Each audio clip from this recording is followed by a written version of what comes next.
السلام عليكم ورحمة الله وبركاته.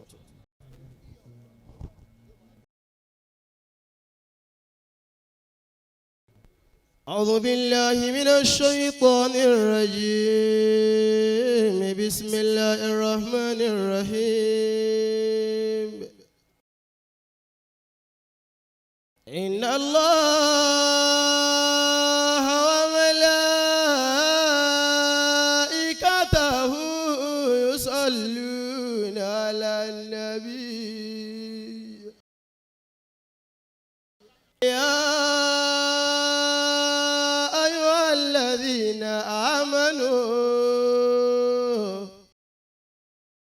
صلوا عليه وسلموا تسليما.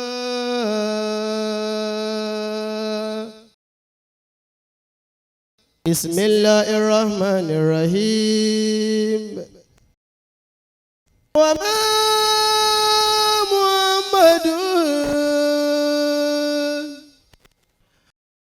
وما محمد وما محمد إلا رسول قد خلت من قبل الرسل أفإن مات أو قتل انقلبتم على أعقابكم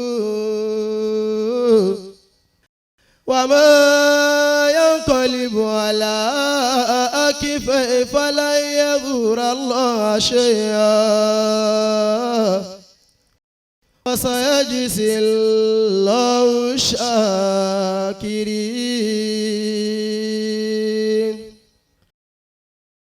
لقد صدق الله رسوله رؤيا بالحق لتدخلن المسجد الحرام إن شاء الله آمنين مخلكين رؤوسكم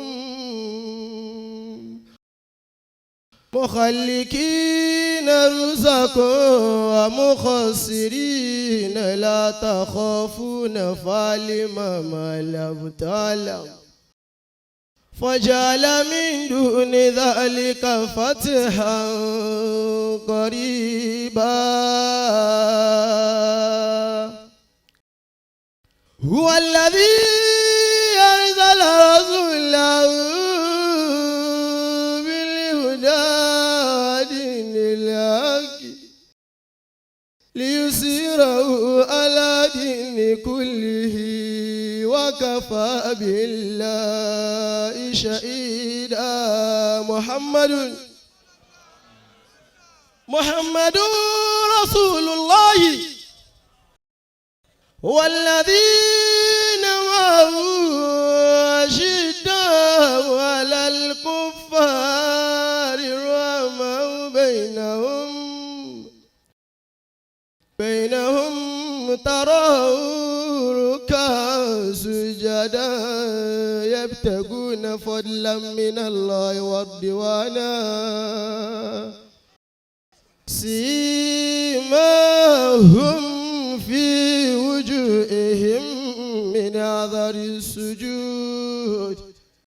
ذلك مثلهم في التوراة ومثلهم في الإنجيل كزرع أخرج شطأه فآزره فاستغلظ فاستوى على سوقه يجيب الضر ليغيظ بهم الكفار. وعد الله الذين آمنوا وعملوا الصالحات منهم مغفرة وأجرا عظيما. يا أيها النبي حسبك الله ومن اتبعك من المؤمنين إنه من سليمان وإنه بسم الله الرحمن الرحيم صدق الله العظيم. jàmá ẹ jẹ́ ká ní Ọlọ́run tóbi lẹ́ẹ̀kan sí i. wọ́n yẹ pé Kùránì tí wọ́n ń kà létí ẹlòmíì bí ìgbà tá ń polówó ògì. wọ́n á ní ẹ bá ń pológì ẹ bá ń pológì òun ló pè é. bí Kùránì bá wúwo kìí ṣe tí wọ́n mọ ké lọ́wọ́ tí wọ́n tún mọ rojọ́ àbò ń tẹ fóònù. táǹbì dání àti sáni pọ̀ Ọlọ́run àti tani ó ga jù àbùkù lọ́wájú Ọlọ́run yóò fún ọ́n sáìsì rẹ ara yóò rí ọ̀hún bọ̀ ké Ọlọ́run ò níta yóò fi rí mi mọ́ abá mi sunkún ìbànújẹ́ mọ́jì ó ṣẹlẹ̀ sí mi tó bá yẹ pé wọ́n ní òfẹ́ bẹ̀ sọ pé Allahu Akbar. now àfáà wa ni wọ́n ké Al-Qur'an yìí ẹ lápá ẹ lẹ́sẹ̀ ní gbogbo nǹkan ẹ dìde jàre ahọ́n yìí lọ́lọ́run wá fi ṣọ́ọ̀bù yín sí Ọlọ́run jí ó dọjà jẹ́ gbogbo ayé ó náà ọlá aṣáájú ẹ̀dá Ànábì Muhammad ẹni ó bá ti lóhùn lọ́dọ̀ àfà kó fi ra rẹ̀ lẹ̀ bíi kẹ́tẹ́kẹ́tẹ́ fáwọn àgbàlagbà kán gùn lágùn fẹ́ kú wọ́n gùn mí lágùn fẹ́ ra kì í bàdàn àfààfà tí ẹ bá jáde ni ò ní mú mi jáde ńgbà náà mo máa bọ́lẹ̀ nínú ọkọ̀ kan bọ́ọ̀nù mi ni kọ̀ǹdọ́ yín pèrò sọ́kù eléyìí wàsóòsò wàsóòsò wàsóòsò èmi tí mo kó wàsóòsò lẹ́ẹ̀kan nítorí ẹ wọlé ọmí àpáta ọmí àpáta ọmí àpáta gbogbo ẹ̀ láwọn wọn pè ńgbà náà àṣekó lè bá a do gidi báyìí. àfáà wa wọn kí Al-Qur'an ọwọ́ pé èní ni birthday mi ẹ̀yin sì lẹni tí ọkọ ké Qur'an ní etí mi ẹ bá ń ka 5,000 wá èmi fi ṣe owó Al-Qur'an sí àpò àfa owó ní iwájú yìí ìrúnú ló ń kà ó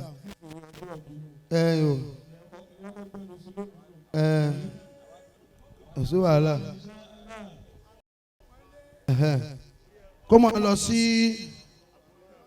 inú àpò àfáà wa kí Ọlọ́run ó wọlé Ànábì Muhammad